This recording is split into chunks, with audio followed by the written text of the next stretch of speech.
ایک ممتاز یونیورسٹی کے فارغ التحصیل افراد کا ایک گروپ اپنے پرانے پروفیسر سے ملنے گیا۔ دورے کے دوران گفتگو کام کی طرف مڑ گئی۔ گریجویٹ زندگی کی لاتعداد مشکلات اور پریشانیوں کی شکایت کر رہے تھے۔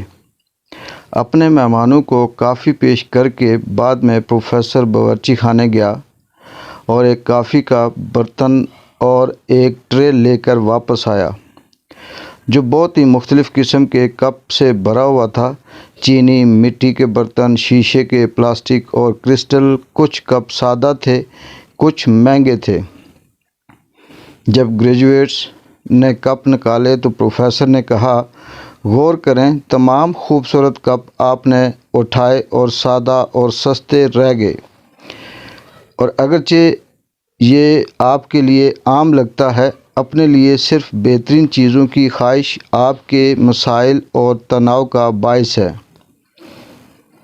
آپ کو یہ سمجھنے کی ضرورت ہے کہ کپ کافی کو بہتر نہیں بناتا، یہ صرف زیادہ مہنگا ہوتا ہے۔